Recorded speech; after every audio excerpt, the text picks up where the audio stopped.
حائضہ سے صحبت کرنے کی ممانعت۔ حیض کی حالت میں عورت سے مجامت کرنا سخت گناہ ہے۔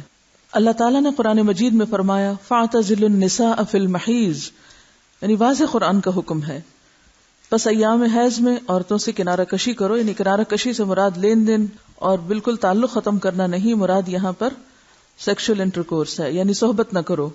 اگر کوئی اس گناہ کا مرتکب ہو جائے تو اس کی بابت نبی صلی اللہ علیہ وسلم نے فرمایا جو شخص بحالت حیض اپنی عورت سے صحبت کرے تو اسے چاہیے کہ نصف دینار صدقہ کرے۔ دینار 4.5 ماشے سونے کا ہوتا ہے، تو نصف دینار 2.25 ماشے سونا ہوا۔ 2.25 ماشے سونے کی قیمت صدقہ کرے، یعنی کسی مستحق کو دے اور آئندہ کے لیے توبہ کرے۔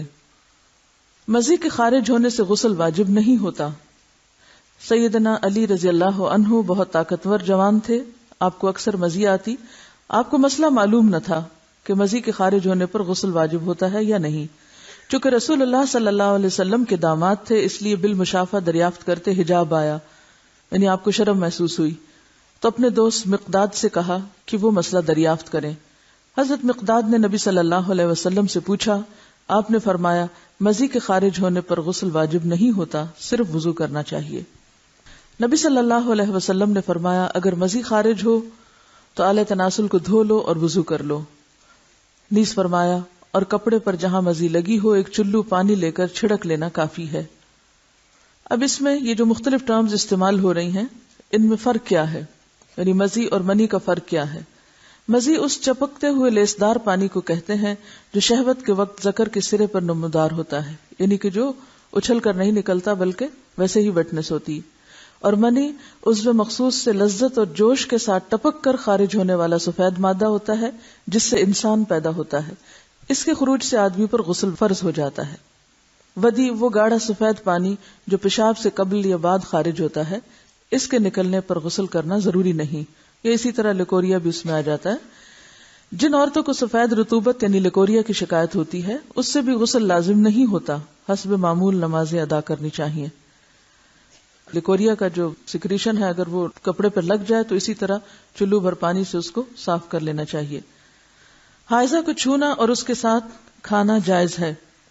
حضرت انس رضی اللہ عنہ روایت کرتے ہیں کہ جب عورت حیض سے ہوتی تو یہودی اس کے ساتھ کھاتے پیتے نہیں تھے، تو رسول اللہ صلی اللہ علیہ وسلم نے فرمایا حائضہ سے ہر کام کرو سوائے جماع کے، یعنی حائضہ سے کھانا پینا، اٹھنا بیٹھنا، ملنا جلنا، اسے چھونا، بوس و کنار وغیرہ سب جائز ہے سوائے مجامت کے۔ حضرت عائشہ روایت کرتی ہیں کہ رسول اللہ صلی اللہ علیہ وسلم مجھے حالت حیض میں ازار باندھنے کا حکم دیتے سو میں ازار باندھتی، آپ مجھے گلے لگاتے اور میں حیض والی ہوتی۔ حضرت عائشہ سے روایت ہے کہ نبی صلی اللہ علیہ وسلم نے مسجد میں اپنی اعتکاف گاہ سے مجھے بوریا پکڑانے کا حکم دیا۔ رگ، بوریا کیا ہوتا ہے؟ رگ یعنی کپڑے کا پیس، یہ جے نماز جیسے ہوتی۔ میں نے کہا میں حائضہ ہوں، آپ نے فرمایا تیرا حیض تیرے ہاتھ میں نہیں ہے۔ اور اس حدیث سے لاعلمی کی بنا پر آج تک لوگ تسبیح کو ہاتھ نہیں لگانا، جے نماز کو ہاتھ نہیں لگانا، جے نماز پہ بیٹھنا نہیں، اور اگر حالت حیض میں کوئی کپڑے پہنے تو دوبارہ نہیں پہن کے نماز ان میں پڑھنی، یا یہ کہ بستر کی چادریں وغیرہ دھونا ہے، یا اور بہت سے تردد کیے جاتے ہیں، تو یہ سب خود ساختہ باتیں ہیں، ان کی کچھ حقیقت نہیں۔ حضرت عائشہ سے روایت ہے کہ نبی صلی اللہ علیہ وسلم میری گود کو تکیہ بنا کر قرآن حکیم کی تلاوت کرتے تھے حالانکہ میں حائضہ ہوتی۔ اب یہاں بھی آپ دیکھیے بہت سی خواتین پوچھتی ہیں کہ کیا ہم اس حالت میں قرآن کی مجلس میں شریک ہو سکتے ہیں یا نہیں، وہاں بیٹھ سکتے ہیں یا نہیں؟ تو آپ دیکھیے کہ آپ صلی اللہ علیہ وسلم حضرت عائشہ کی گود میں سر رکھ کے قرآن پڑھتے جبکہ حضرت عائشہ حیض سے ہوتی۔ حائضہ کے قرآن پڑھنے کی کراہت۔ اب حائضہ خود کیا کرے؟ کیا قرآن پڑھ سکتی ہے یا نہیں؟ ذکر کر سکتی ہے یا نہیں؟ حالت جنابت اور حیض میں قرآن حکیم کی تلاوت کے حرام ہونے کے بارے میں کوئی صحیح حدیث نہیں ہے، یعنی حرام نہیں ہے پڑھنا، مگر ان حالتوں میں مکروہ ضرور ہے، یعنی پسندیدہ نہیں ہے کہ انسان تلاوت کی غرض سے صبح بیٹھ کر قرآن پاک کی کچھ آیات پڑھے۔ ہاں اگر کوئی تعلیم حاصل کرنے کے لیے، سیکھنے کے لیے کچھ پڑھ رہا ہے تو اس کی رخصت ہے۔ مہاجر بن قنفس سے مروی ہے کہ رسول اللہ صلی اللہ علیہ وسلم کو بحالت پیشاب کسی نے سلام کیا تو آپ نے جواب نہ دیا، فراغت کے بعد آپ نے وضو کیا اور فرمایا میں نے مناسب نہ سمجھا کہ طہارت کے بغیر سلام کا جواب دوں. اس کا یہ مطلب نہیں کہ طہارت کے بغیر کہ جب اگر کسی نے وضو نہیں کیا ہو تو وہ سلام کا جواب نہ دے, یا اگر آپ بے وضو ہیں کوئی آپ کو سلام کرے تو آپ جواب نہ دیں کہ میرا وضو نہیں ہے. اس سے مراد یہ کہ عین اس حالت میں کہ جب انسان ٹوائلٹ میں بیٹھا ہوا ہو اور اس کے جسم سے کچھ نکل رہا ہو اور کوئی سلام کرے اور وہ ساتھ ہی سلام کا جواب دینا شروع کر دے تو اس حالت میں دینا جائز ہے. اب حیض کی بھی کنڈیشن ایسی ہوتی ہے نا کہ مسلسل بعض اوقات کچھ سیکریشن ہوتی رہتی ہے, تو ایسی صورت میں اگر انسان عبادت کی غرض سے تلاوت کر رہا ہے تو یہ درست نہیں. ہاں تعلیم کی غرض سے اس کی اجازت موجود ہے کیونکہ حرام بہرحال نہیں ہے. جب حدث اصغر کی حالت میں سلام کا جواب دینا مکروہ ہوا تو جنبی کا قرآن کی تلاوت کرنا بالاولی یعنی زیادہ مکروہ ہوا. البتہ باقی اذکار کی بابت امام نووی فرماتے ہیں جنبی کے لیے تسبیح اور تحمید, تکبیر اور دیگر دعائیں اور اذکار بالاجماع جائز ہیں. یعنی صبح شام کی دعائیں ہیں یا گھر سے نکلنے کی یا داخل ہونے کی یا جتنے بھی ذکر اذکار کی قسمیں ہیں یہ ساری کی ساری بالاجماع جائز ہیں کہ انسان اٹھتے بیٹھتے چلتے پھرتے یہ سب پڑھ سکتا ہے, خواہ حالت جنابت میں ہو یا پھر حیض میں. اس کی دلیل حضرت عائشہ کی حدیث ہے, آپ فرماتی ہیں میں ایام حج میں حائضہ ہو گئی تو رسول اللہ صلی اللہ علیہ وسلم نے فرمایا بیت اللہ کے طواف کے علاوہ باقی ہر وہ کام کرو جو حاجی کرتا ہے. تو اس کا کیا مطلب تھا؟ یعنی حالت حیض میں ہر وہ کام کرو جو حاجی کر رہے ہیں سوائے طواف کے, اور نماز تو ویسے ہی انڈرسٹوڈ تھی کہ اس حالت میں نہیں پڑھنا. تو اس سے کیا پتہ چلتا ہے حاجی باقی کیا کام کرتے ہیں؟ ذکر کرتے ہیں, ذکر اذکار دعائیں مانگتے ہیں.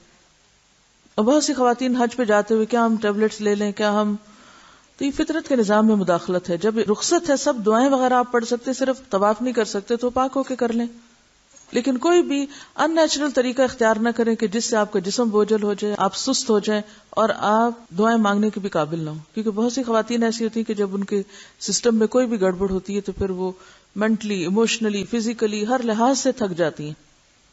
تو بجائے اس کے کہ آپ سارا حج کا عرصہ ایک کربناک کیفیت میں گزاریں جس میں آپ کی کسی عبادت میں کوئی خوشبو نہ ہو, تو بہتر ہے کہ جو چیز اللہ نے لکھ دی ہے وہ اپنے وقت پر ہو, اس دوران صرف طواف سے اجتناب کیا جائے اور باقی سب کام ذکر اذکار جو بھی رمی کرنا ہے, وقوف عرفات ہے, سب کچھ اپنے طریقے کے مطابق کیا چلا جاتا رہے.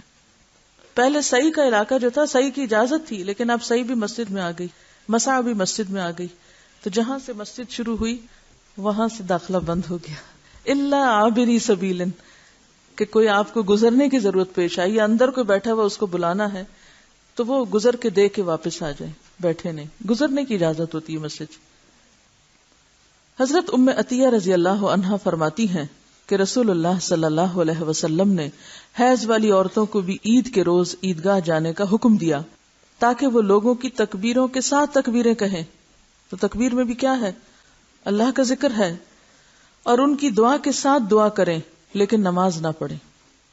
تو جو چیز بصراحت ممنوع ہے وہ کیا ہے؟ نماز اور طواف, باقی کچھ بھی ممنوع نہیں, یعنی عبادات میں سے.